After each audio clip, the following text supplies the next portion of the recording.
Hoy, ¿con quién hablaste? ¿Qué está pasando? No, well, that wasn't it. That was, hey, mit wem hast du gesprochen? Was ist los? No, no, no, no. Wait. Hejmidin heaven tarate du med havatske der. It's me, it's Mike Lepre.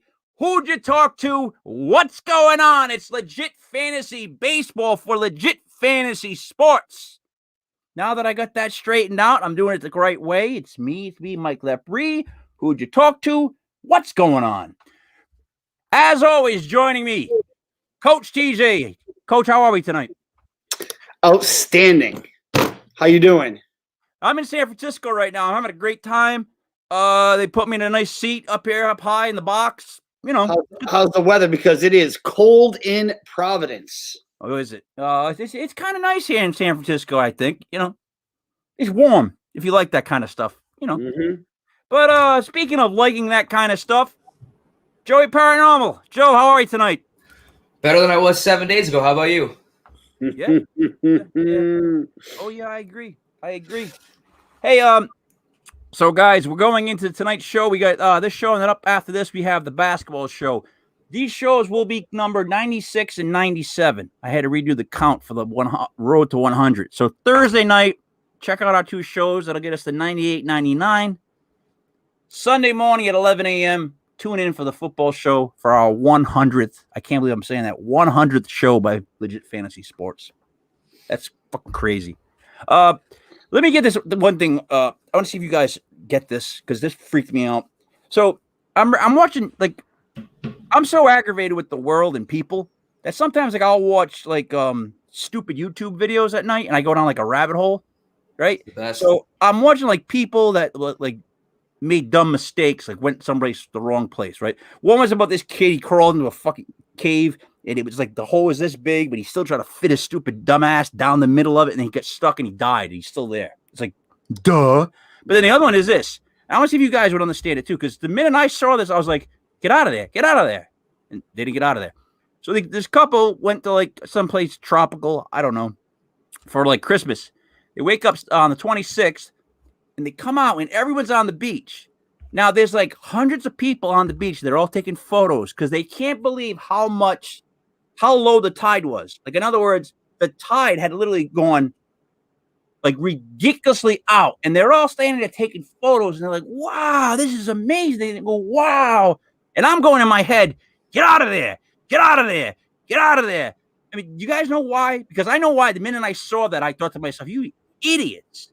Yeah, here comes the tsunami. Yeah, right get as far inland as you can. It's pulling the water all the way out. If there's no water and there's just rocks and fish flopping, and they're going, this is great. I'm going, how are they that dumb? How are they that dumb? And then they found to find out them and 2,500 people died from the tsunami. And then their SIM card was recovered. And it's scary as shit because it's like they took a photo of the wave coming. Then you see this wave up here. No more photos.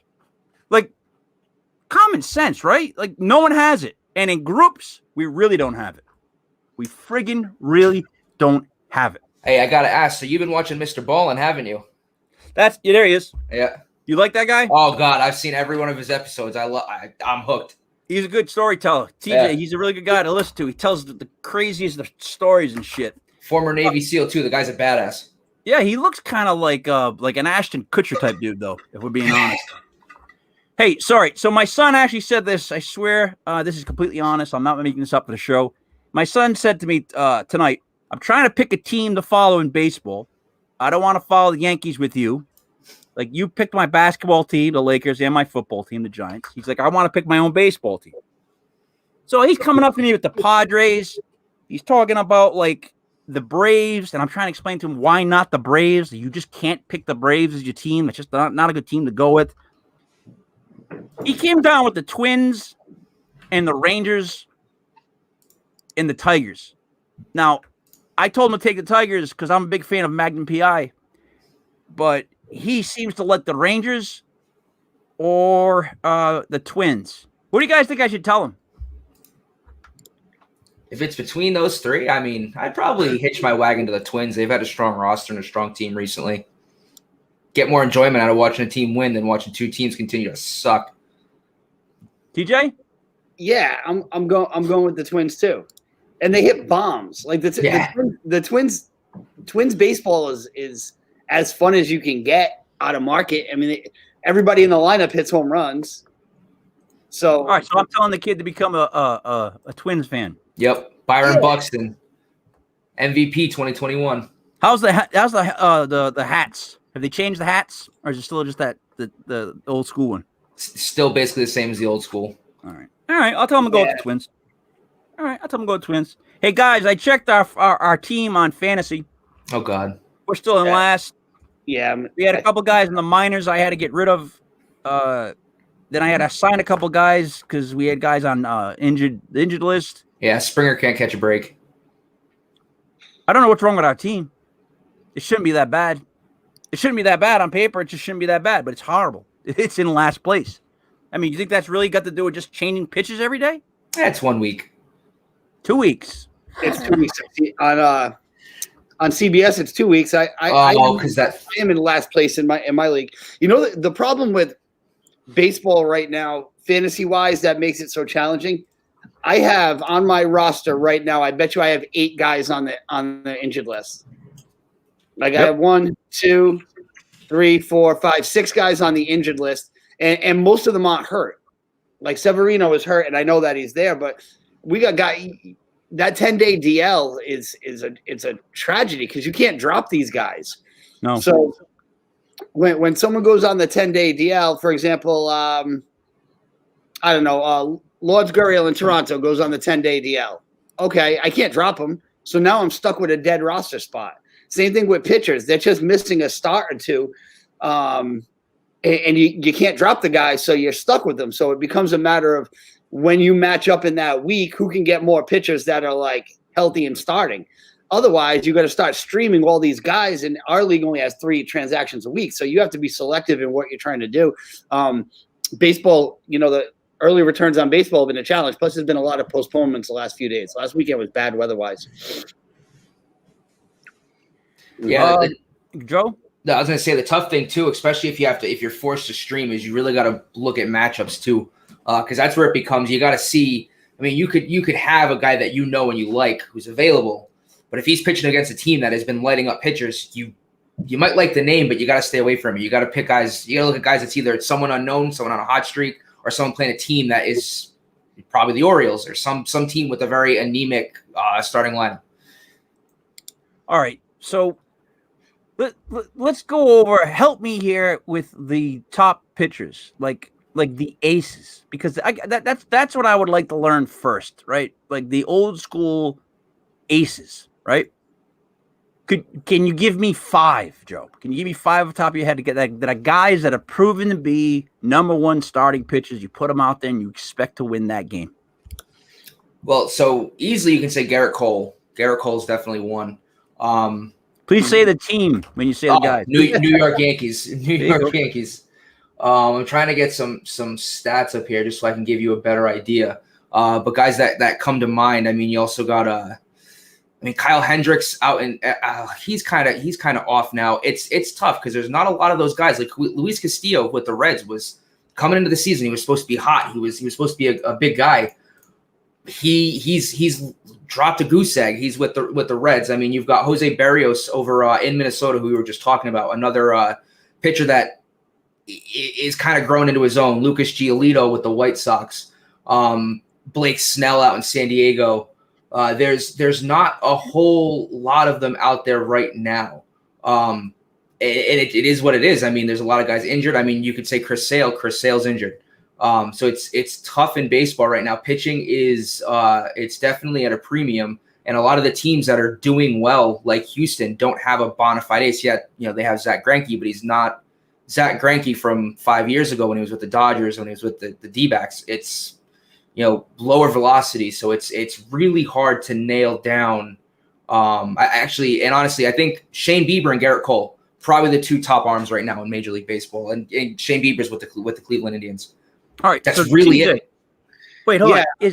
I want to ask you just one quick question. Is it because that there isn't the pitchers out there to be the number ones, or is it just the way that we're judging guys now that they all seem like number twos?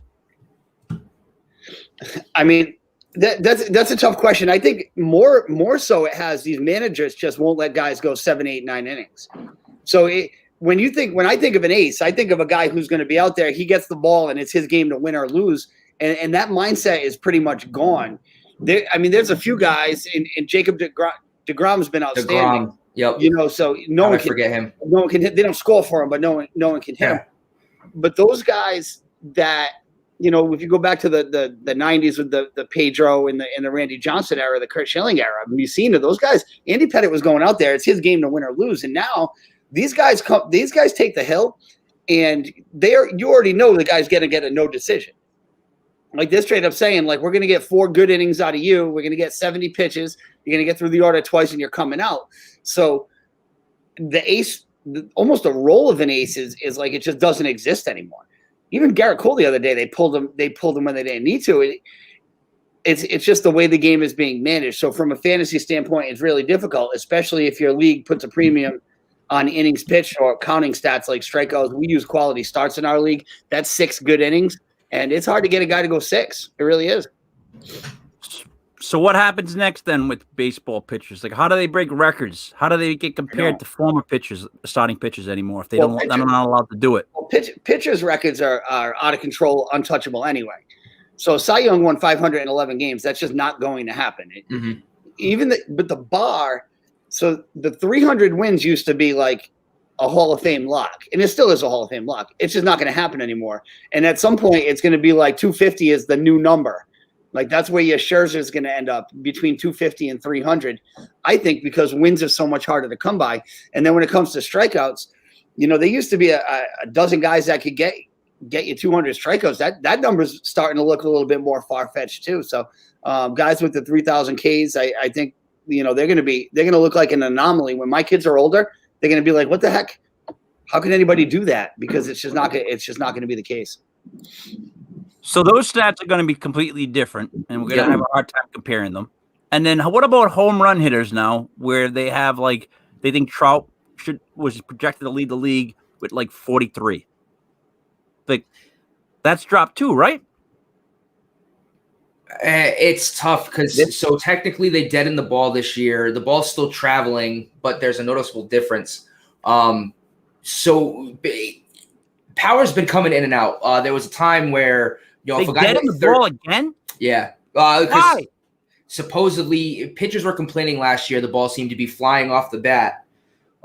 There was differences with the ball last year and the year before. So baseball deadened the ball this year to keep the ball in the yard a little bit more and appease the Trevor Bauers of the world. Actually, there's another one, another ace. It's just they come to me after after the conversation. But when it comes to power, I mean, it was 5 years ago. If you hit 30 home runs, that was considered, oh, this guy's hitting 30 home runs. And now it's even if you hit 25. I mean, Christian Vasquez hit, I think, 22, 24 about 2 years ago, 2019. And it was, here comes Christian Vasquez with the power hitting catcher. And that's a lot for a catcher. But there was a time where, guy hits 20 home runs and it's, oh, cool. Yeah. Well, what else you got? Where's the guy's hitting 45? McGuire just hit 50. Sammy Sosa's got 50. So it's home runs. You're not going to see the Albert Pujols and Miggy Cabrera and Trout, probably the last guys that have a chance to hit 500 home runs over their career. It's just a lot of the stats that you grew up with. It's not going to be the same thing. The injuries are too high. Steroids? Is that what it is? They got rid of the drugs, and now we're getting a less competitive game. I don't know. I don't know that they really got rid of the drugs either. I think they got rid of certain drugs. Have you seen what Aaron Judge looks like? Yeah, but he's a big dude just genetically. He's got that monster look to him. But it is strange. So what baseball? I'd like to see baseball encourage. Never mind flattening the dead in the ball. I like to see the ball in play more. But right now, you still have guys going up there swinging for the fences, and that's what they're doing. So you're always going to have guys. Right now, we got guys that hit 180 and stay in the lineup all season long because they're going to hit 25 home runs, which is mind blowing. The Yankees signed Odor, and the guy coming in, he's going to go 1 for 10, and you just hope that one is a home run. The other night he hit a single to go ahead. Last night he hit a go-ahead single, and it might have been the first time the guy ever hit a single. So what we think of as like that great hitter, batting in the high 200s or low 300s with 30 home runs and 100 RBIs, those guys are like, that's Mike Trout. I mean, those guys are freaks. Everybody else is a specialist. And you got guys out there that's just swinging for the fences. So you'll have your home run guys, but to break records, you can't hit 200 and break home run records. Like you need to be a better hitter, frankly, is what I think. Do you remember Pete Incaviglia? Yeah. And that was a home run hitter. He just hit home runs or he sat down. So Incaviglia and Rob Deere were like freak shows back then. It was like, look at this guy. All he does is hit home runs and strike out. And now that's like 4 guys in every lineup. Like the Yankees have 4 guys that are hitting like, Stanton's out there. He's terrible at hitting, but he hits a bomb, and it's like, ooh, he won us the game. But Rob Deere striking out 200 times, it was like taboo. And now strikeout's not even bad. Like guys don't even get mad when they strike out anymore, and it sucks. So what's going on, Joe? Like, what is the deal right now? Launch angle. It's all about launch angle. They're all trying to hit the ball as high in the air as they can, as hard as they can. And so the way the swing mechanics works is, so since you're uppercutting, you tend to miss a lot of balls that are going to be mid to high, because since you're uppercutting, you're not reaching those balls up here. You're not trying to slap them and hit them. And this is why I actually like Alex Verdugo a lot. And this is what happened to Benintendi, is these guys were pure hitters. They're not power hitters. They're guys that can use all sides of the fields. Doogie actually hit an opposite field home run the other day. Nice little oppo field power. But like Benintendi, put on muscle because he wasn't hitting home runs, and that's not what gets you paid. He's a slap hitter. He hits the ball, he sprays it, he gets on second. He's a slugger. He can drive in runs. He gets on basically a little bit of speed. A lot of guys now, all they care about is just getting the ball over the fence, launch angle, uppercuts, ball over the fence. And if they strike out, they strike out, because when they do hit it, they want it over the fence or at least landing over the outfielders' heads for a double. It's launch angle, and we said it last week too, analytics. It's killing the ball. Overthinking. All right.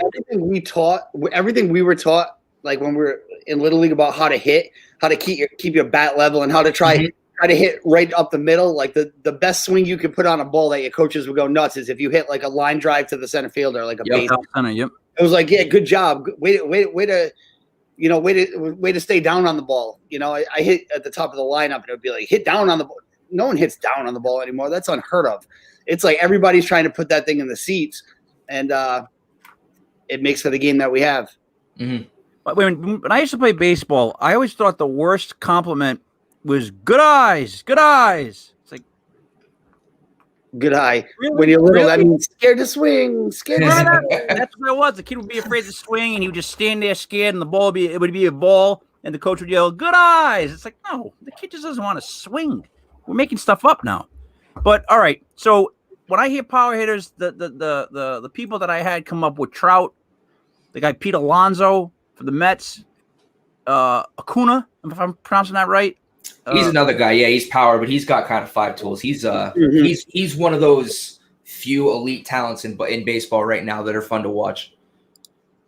And then Suarez, Soto, Gallo, Bellinger. You want to talk about a softball player? Joey Gallo is the epitome of hitting 180 but launching 45 home runs.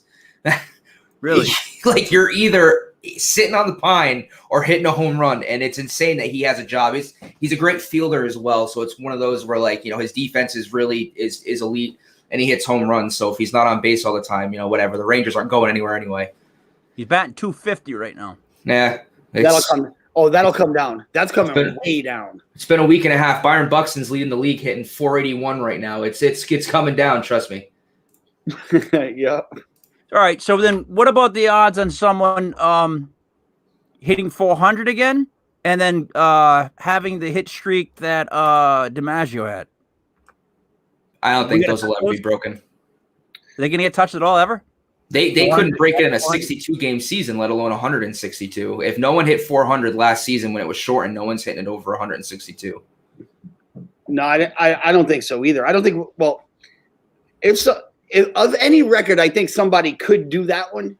Like, I feel like somebody could do it, but we just don't have that hitter in the game right now. Like, we don't have – who's the best contact hitter in baseball is probably LeMahieu right now. He just won the batting title. I think he's won 3 of the last 4 batting titles. he's not pushing. He's pushing like 330, but he's not getting up there. We don't have a Wade Boggs, Tony Gwynn type. I feel like Gwynn was the guy that could have done it in the strike shortened season.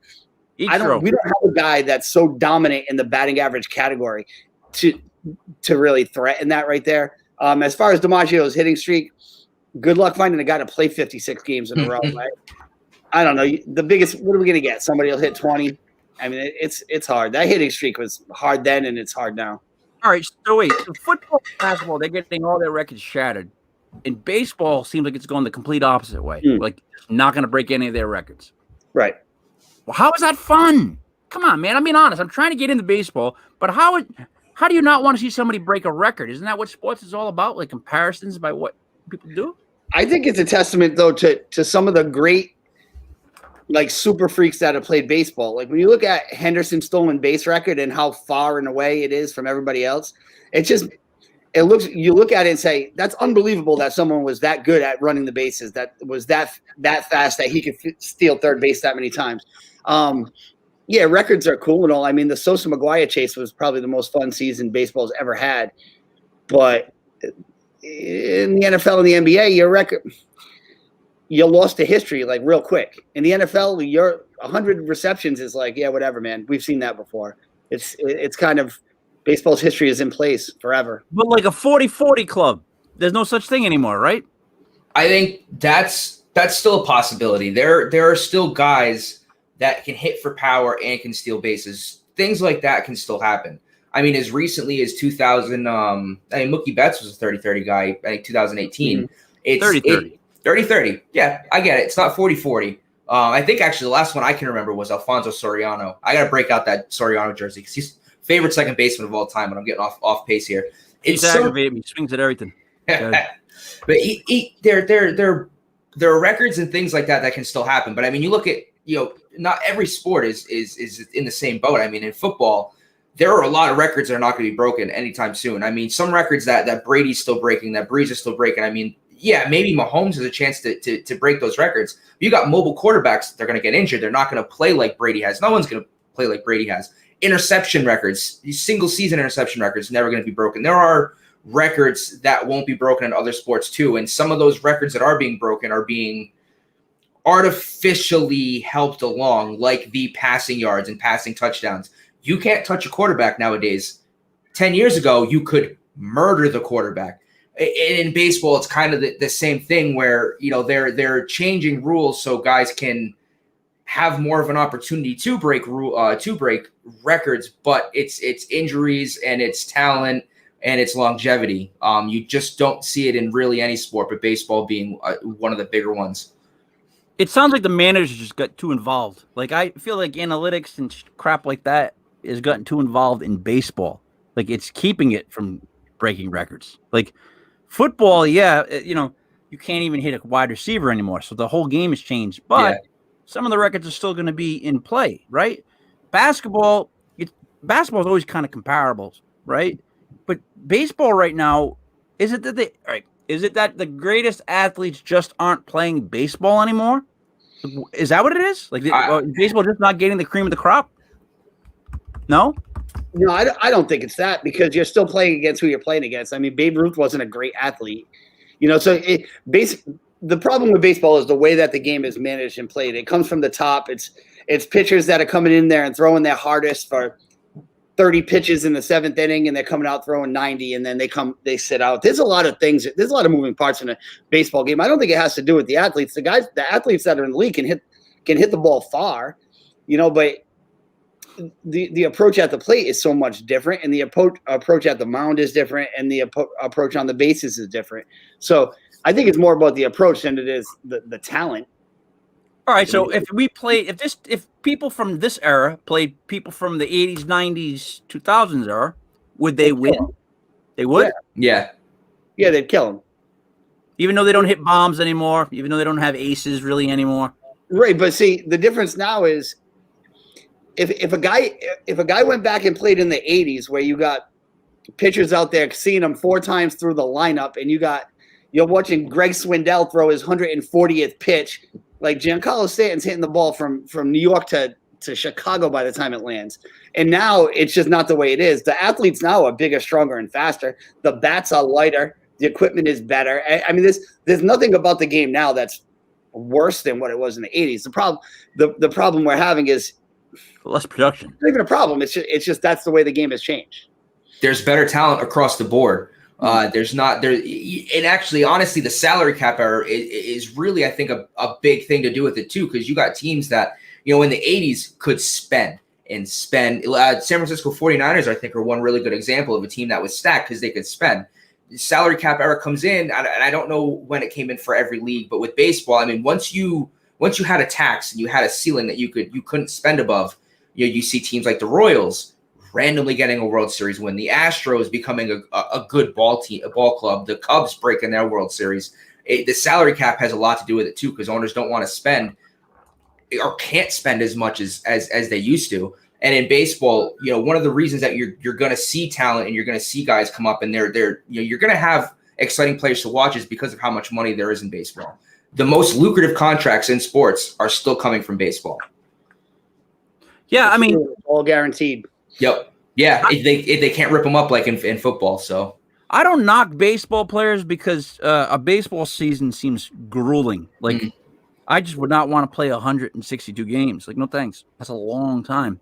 But there's something about the sport. So then tell me what it is about the sport right now that's not completely connecting with the people that are watching it. Like, what's baseball? When I was a little bit younger, when I was really young, it was probably number 1, and then it was maybe number 2, and now it's like what, number 3 behind like basketball and football. So what needs to be done to get baseball back? Like, what are we missing? Characters? Is that what we're missing? Like, just maybe some characters in the game? I could agree with that. Yeah, one of the best baseball player in the league, Mike Trout, is not. He's not the face of baseball. He's never came out and been like the guy that you will always see in commercial. I mean, yes, he does commercials. Don't get me wrong, but he's never been. He's shied away from the spotlight. He's a bit boring. He's admittedly, you know, not been the face of baseball. No matter how good he is, he will never be out in the forefront. There's not that guy, and there's potential to be the Ronald Acuñas, the Fernando Tatises, Mookie Betts. There's potential for guys, but there's just not enough marketability, I'm going to butcher that word, marketability, however you want to say it, around the star players in baseball. I mean, you don't have a guy like LeBron James who is everywhere. You don't have a guy like Tom Brady who is everywhere. You just don't see it with the top stars in baseball. But why? So TJ, why? Why are they not like? Why can't you market a baseball player like you market these other players? Because kids play baseball nonstop. That's like one of the biggest games played right now by the youth. I don't know why they've never really done a good job of marketing stars. I mean, Bonds and Griffey marketed themselves because they were so great. You know, Trout just doesn't have a personality for it. You see him in a commercial and it looks like a hostage video. Like he's forcing it. He just doesn't have that thing.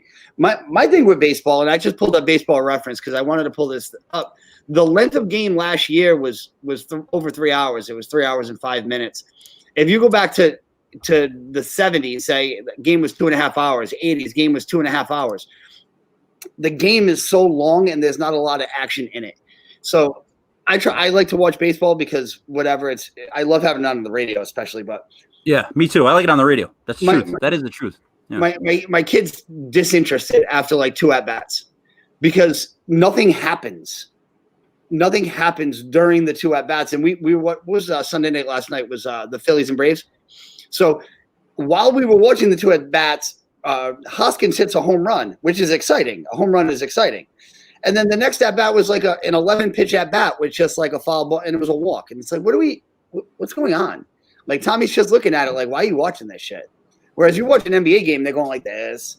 You watch a football game, they're going like this. You watch a baseball game, it's a thinking man's game. It really is. And you got to sit there and take it in. They got to do something with the pace of play, and they got to do something to get the ball in play. Because you want kids to watch the game. I can't, in good faith, I can't take my son to a 4-hour baseball game at Fenway and think he's going to sit there and I'm not going to be leaving in the 5th inning. It's just not a thing I can do. And it's not because my kid's like some kind of mental case. It's just No. what 7-year-old can sit there for 4 hours. And when I was little, my father would take me to a game, and we're out of there 2.5 hours. There's a big, big difference in that amount of time. It really is.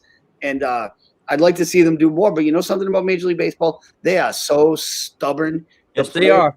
Stubborn. The owners are stubborn. That's why their demographic is like my age and older. Like, really. And that's not good because our age and older, we just die. You know what I mean? That's not the people you want to market to. You want the young kids that are alive and vibrant. Let's do the games really quick for tonight because there's still about 6 games left. So for people listening, let's see if we can throw them some winners. I'm going to shoot the games at you. You guys give me who you would take. First, we got the Cubs and the Brewers going off in about 7 minutes. Pitching is Adbert, Alzolay for the Cubs. Yeah. And Freddie Peralta for the Brewers.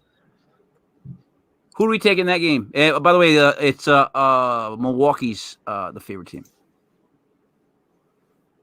I mean, that's like splitting hairs. I'd take Chicago, just because it's Chicago. It's one of those games where it can go either way. Neither pitcher's really got a big track record.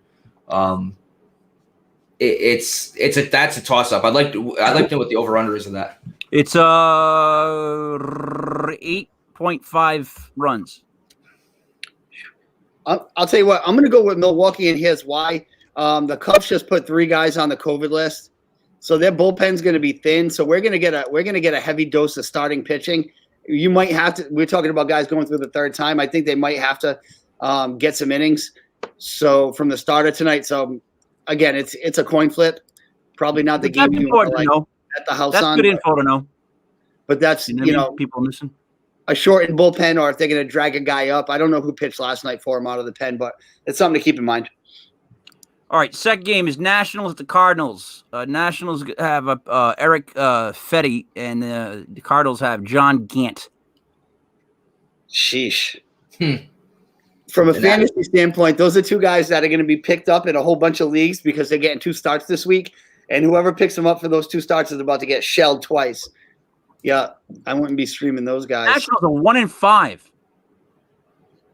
Yeah, they're off to a rough start. They have talent on the club. They really do. So then who do we go with in this game? Okay, Joe, what do you got?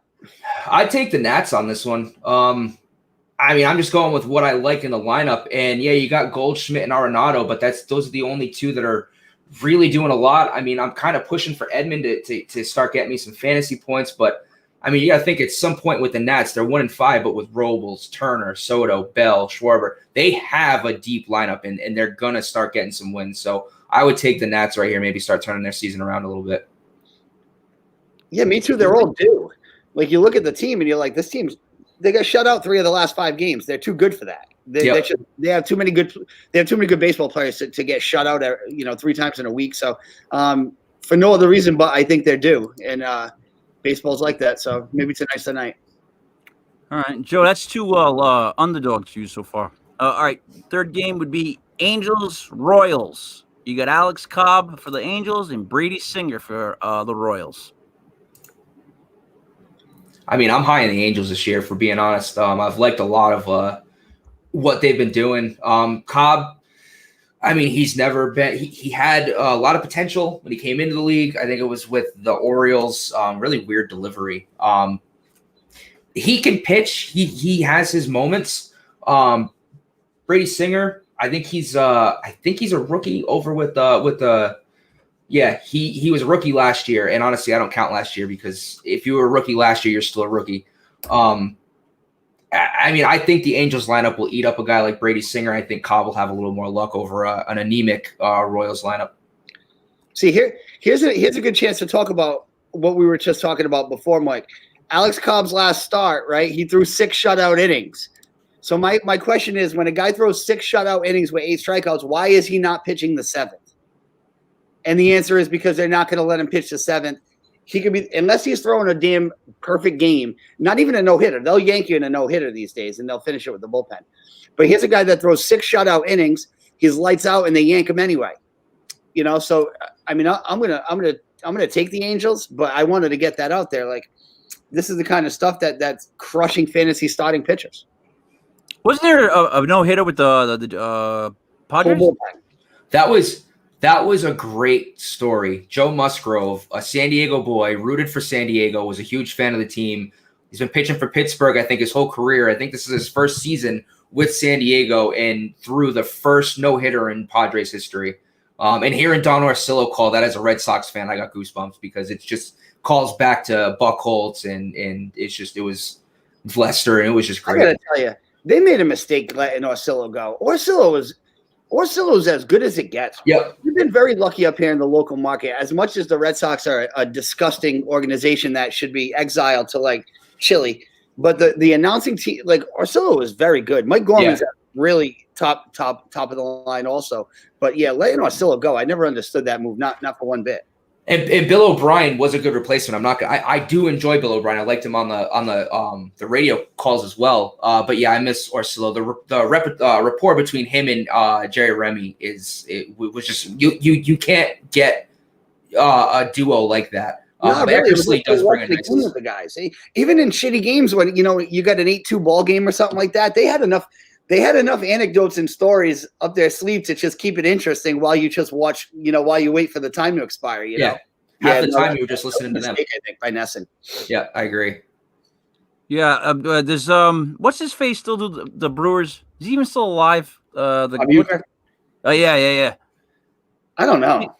Because the greatest stories though, Euchre, is the fact that he used to hit the button and then like he would be like, and throw to first. That guy's a real douchebag. And the game's like he was like hilarious. Like I think when he did the movie Major League, there was no script. Yeah, no, you're right. He did it. Just a bit outside. Definitely one of the highlights of the movie was his character too. His character. That is his character. That is him. I know. My favorite line of that movie is when he goes, the guy Monty, the color man who doesn't say a single word. He's like, "Yeah, way to fit it. Way to something, Monty." And he just turns. It's like, and that wasn't written. That's just Euchre being Euchre. He's one of those guys that can just go. All right. Indians at the White Sox. Tristan McKenzie is against Dallas Keuchel. Dallas, I need a good start out of Keuchel tonight. I really do. Keuchel. All right, here we go. So we're hoping Keuchel gets the win. White Sox, you think? He's got a 7 ERA. Yeah, I know.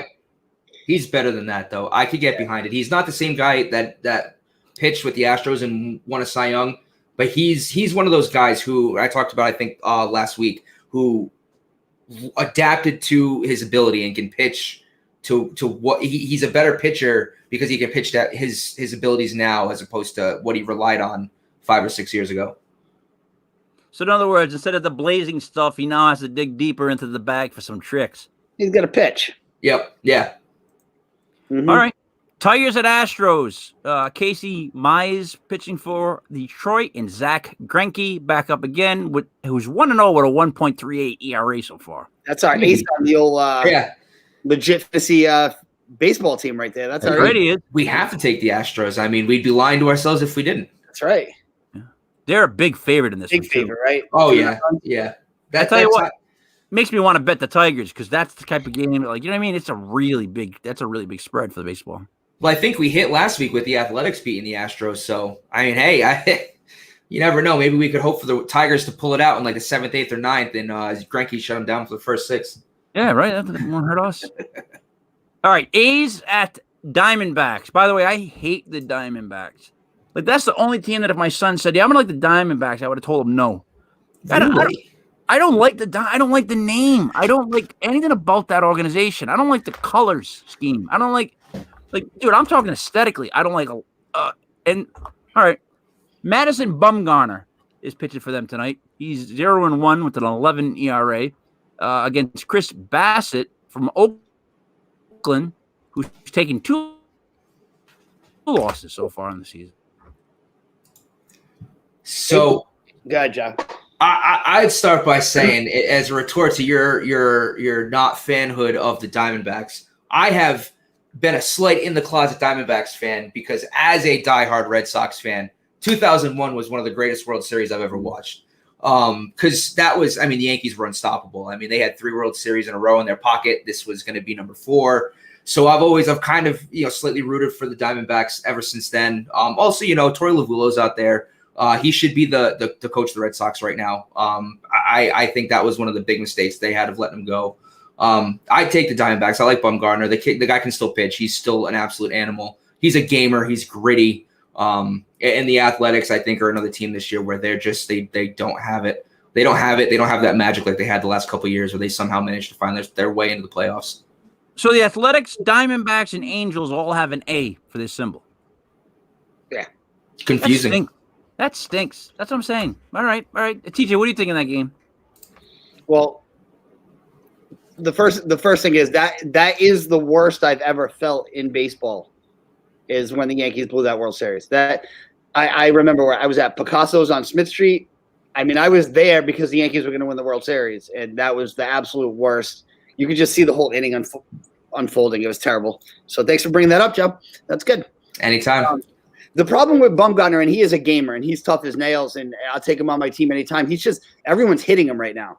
Like his whip is like over 2. Like he's giving up hits and hits and hits. So until he straightens it out, I'm going to have a hard time going with Arizona in his starts. I mean, he gave up 8 hits to Colorado. In Colorado, he gave up 7 hits to San Diego. So he's getting hit around pretty good. Until he turns it around, I'm not gonna ride with him, and I'll bet against the Diamondbacks. Yeah, the over-under is 9.5. It was 10 earlier. So Shoot. Doesn't look like good pitching. Last game would be the Reds against the Giants. Not my Giants, not the New York Football Giants, but the San Fran Giants. And it's Wade Miley against Aaron Sanchez. I would love for Aaron Sanchez to have a good season. That kid's got to get some good luck, and I just don't like Wade Miley. But the Reds have been a surprising team. Tyler Naquin has been on an absolute hot streak. He's the outfielder, one of the outfielders for the Reds. I like the Reds in this one. I think that team's, no pun intended, red hot, and I think that'll continue with or without their starting the person on the mound. TJ? Yeah, the Reds have been one of the cool stories. The cool stories of the season, of course. Right when they became a cool story, they lost 2 in a row because that's kind of how it goes. Yeah. But no, they've been a good story.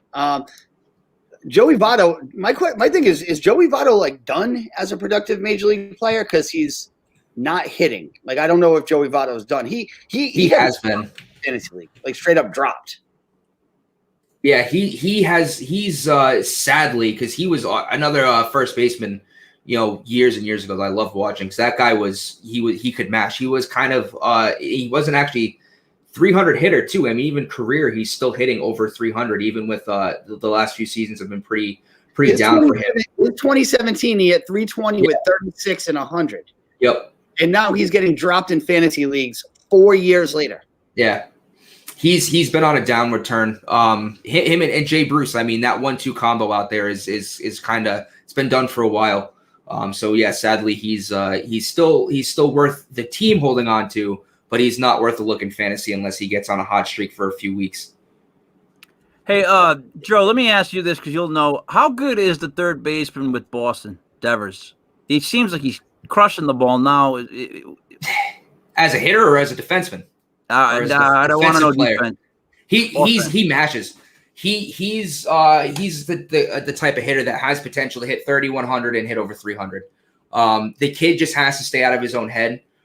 He's the type that if he starts to struggle, he can continue to struggle because he's very hard on himself, and you can see it. But you also, and actually I put this as my background because of how awesome this was. But in their comeback win the other night, I mean, you can just look at the smile on that guy's face after a comeback win, 5 games into the season.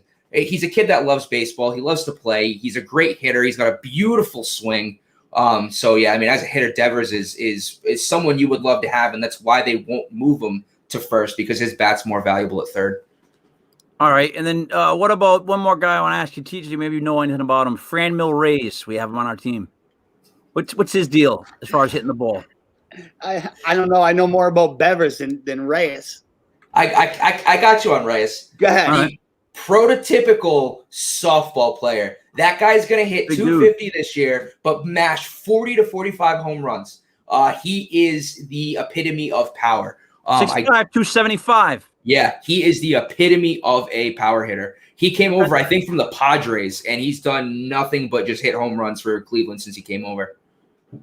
That's a So he's young, relatively Yeah. young, right? Yeah, he's got a lot of career ahead of him as long as he stays healthy and keeps going in the projection he's going. Speaking All of right, young, so- Devers is only 24 years old. Yeah, he's got a lot of It's a long time.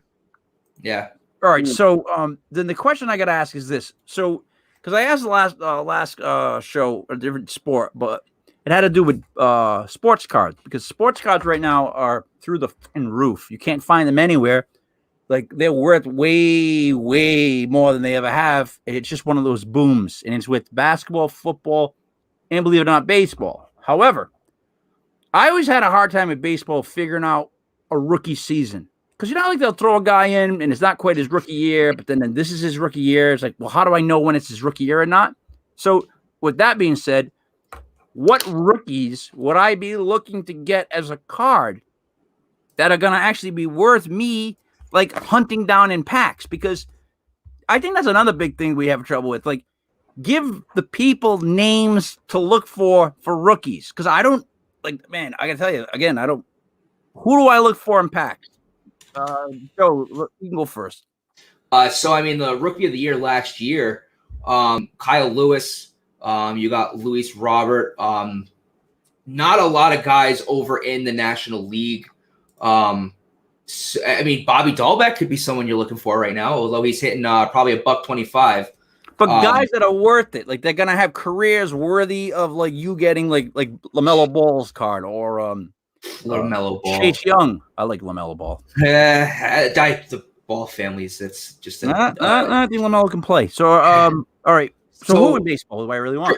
Christian Pash, center fielder out in Atlanta, is an absolute defensive wizard with good ability to hit. The catcher out in San Diego, Luis Campisano, has some great ability behind the plate. Could be him and Francisco Meja could be two of like the next big catchers in baseball. I mean, I guess Randy Arozarena. I don't know if I'm pronouncing. So I'm going to call it official time for the All right. coach. So TJ, the names of the rookies in football are all big names. The names of the rookies in basketball are all somewhat big names. He just mentioned a bunch of names I've never even heard pronounced until he just said them. Isn't it crazy? How is it possible? So how is that? Here's why. In Major League Baseball, and this has been true forever, you get drafted today in 2021, you don't even get a cup of coffee until 2025, unless you're like Bryce Harper. So the guys, the NFL draft, you watch the draft, when is it, next Thursday or the Thursday after? Oh yeah, we'll be live during the draft. Go ahead. I'll be here. Every Well, guy not who here. gets taken in the first round is either going to be playing right away or he's a quarterback sitting for a year until he plays right away. Mhm. So in the NBA draft, you watch the first round, those guys are the first 10 picks are going right into the starting lineup, and then other guys are going to be on the team. You can watch the baseball draft, and you might not ever hear of those guys until years down the line when they become contributors. So it makes it super hard. It really does. And then your class in baseball, your rookie class are not necessarily the guys that you got drafted with. Like, you'll always attach Peyton Manning and Ryan Leaf. Like, you're just always going to do it. They were drafted together, and they do the little dance, right? Baseball guy, the two rookies now who win Rookie of the Year, one guy could have got drafted in 2014, and the other guy could have got drafted in 2017.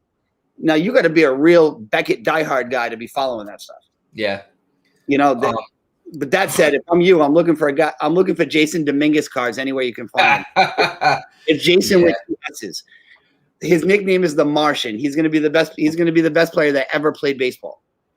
Find him. You guys hope. From where? The Dominican. No. Playing for what team? Well, I brought him up. What do you think? No, I know it's the Yankees, but you got to say it when you say the guy's name.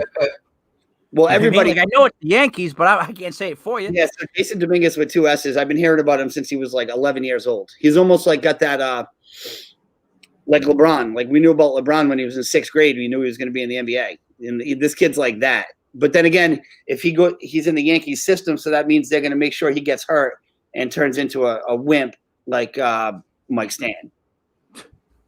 Well, if they let the kid play to his abilities, and that's, he's got some power, but he's just a good all-around hitter and a great defender with all the speed in the world.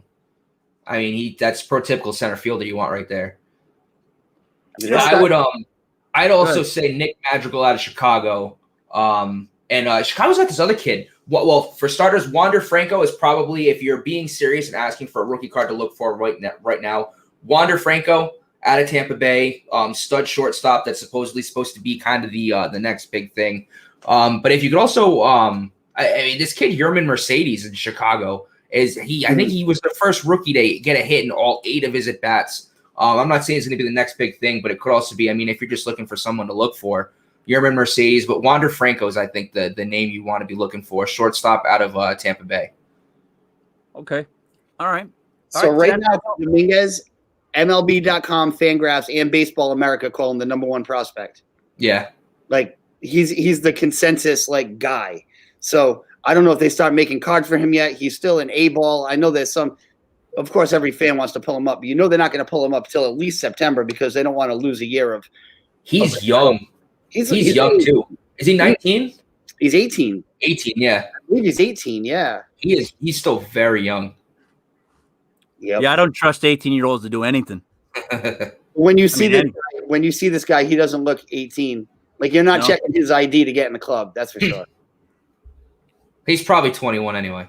Well, it could be that. Let's take a quick look at our team.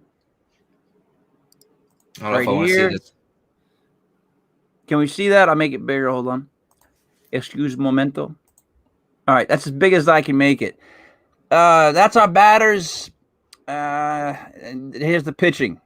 I picked up Mike Yastrzemski because I used to like Yaz.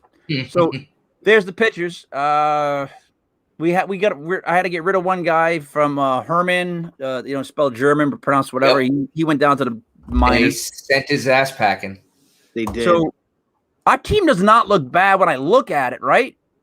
But what are we doing wrong? We're in last place. Go. It's tough to say. I mean, it's still early. I wouldn't. This isn't the time to panic because, I mean, looking at this lineup, this is a lineup I'd want to have in my fantasy league. If it's a long season, you're going to lose. I actually literally just lost my first because we played. Our week was a week in the first 3 games. I lost by 5 points. You can't. You just kind of take the L and you keep moving because not every week's going to be the week you want it to be. Not every guy's going to have the week you want him to have. Look at that. But look at that. Look where we are.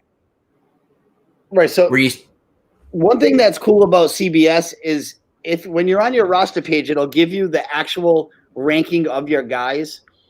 So when you look at a guy like Cole Calhoun being ranked like 1100, that's projected and actual. They always go projected and actual. Yeah. So I mean, I have Marcelo Ozuna on my roster. He's off to a terrible start. He's hitting 125 with no power. That's not going to be the season. That's just not how it's going to be. So you really do have to be patient in baseball and try and outlast some people. Do we have a closer on this team? I don't know, but all of our projections we had higher than our actuals. It's ridiculous. Let's say, we got Hader and Kenley Jansen. Oh, nice. Okay. Yeah, with Jordan Hicks, and Hicks might actually get the closer. If Hicks can build up his arm strength, he might overtake. I don't know if it's Gallegos out there in St. Louis, but Hicks is a potential to be a closer by the end of the season too. That kid throws 1,000,000 miles an hour. He's a stud. So are we actually saying to just sit on this and wait? Yes. Oh yeah. I mean, Francisco Lindor, he's hitting a $171. That's not going to last. That kid's top 3 hitting shortstops in the game. Betts is on the is on the bench because he's injured. It's going to take some time. Schwarber's going to at least hit 30 home runs. He's not going to hit for a high average, but he's another softball. He's another good epitome softball player. It's not even warm out yet, guys. It's 55 degrees right now. The ball is not moving. I don't like being in last place. If anything, I do. Like I don't. At least not last. Second to last, maybe. I don't want to be last. I don't want to be the basement dweller. And it doesn't look right that Joe Buck yourself is up in first place at 58.5 points for some reason. And then we're down there with 31, and I look at our lineup, and every time I go to see who's free agents, they're not better than the guys we got. So I'm like, what do I do now? Like, because I've been trying, guys. I've been trying to check in on this, but I'm like, there's nobody better. So what the fuck do I do? You hold. You hold and hope you hold at 19 and hope the dealer doesn't have 20. That's it. Yeah, I guess Was that a so. good analogy? I don't know. That's always been tough for me with sports, right? Like fantasy sports, I guess what's always done me in is I have no patience. I don't. I overthink it because I think that's what everyone does, right? You sit down and you stare at stats. You're staring at things and you just eventually overthink it. You know, and you like here's a perfect example. We do the corrupted football fantasy football league. We've been doing it for like almost 20-something years. The trophy's ridiculously got so many different names going around it. But like we had a younger kid who's in our league drop the wide receiver from come on, one of the main receivers, not Ruggs, but the other guy. Whatever. Anyways, he immediately from Cincinnati. Guy from Cincinnati. Oh, Tyler Boyd? Nope. The other one, the rookie. Yeah. Come back to me. I'll come back to me. He just dropped him. He cut him because he didn't have the first 2 weeks weren't good. It's like, why would you do that? You overthought that because I just picked him up immediately, and it's like, boom, I'm golden. I almost did that with the baseball team. I'm like, should I make moves here? But then I'm like, you know what?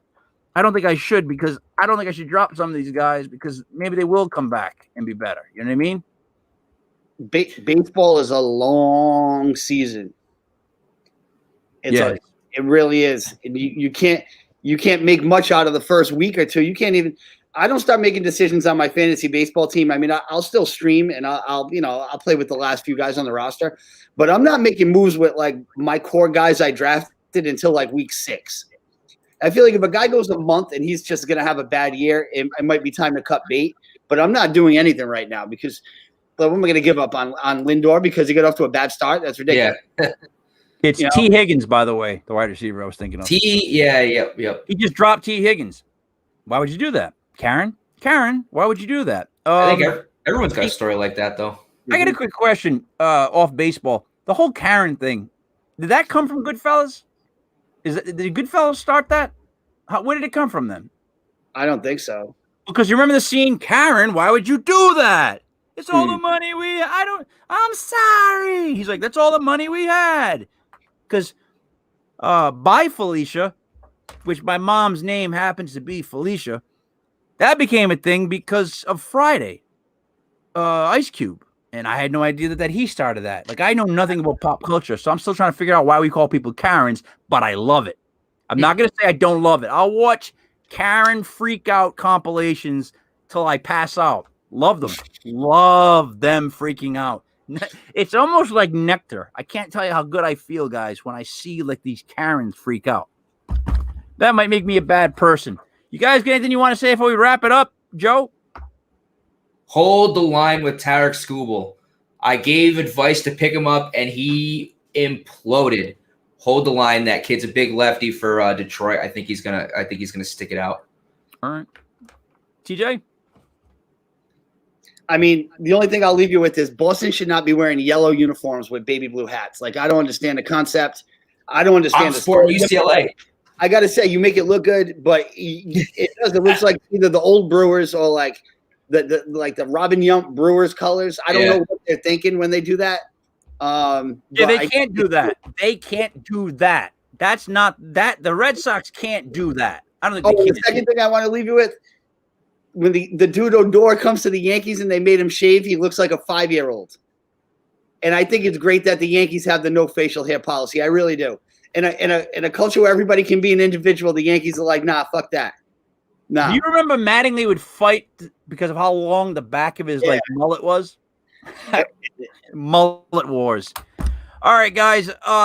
Thank you again. Stay tuned for the basketball show. So, wrapping it up for Joey Paranormal, the coach TJ. It's me, Mike Lepre, King Mike L. This was Legit Fantasy Baseball from legitfantasysports.com. Thank you so much for watching. If you have any questions, it's a serious baseball question, a fantasy question, if you want advice, message Joe. Thank you, guys. We will talk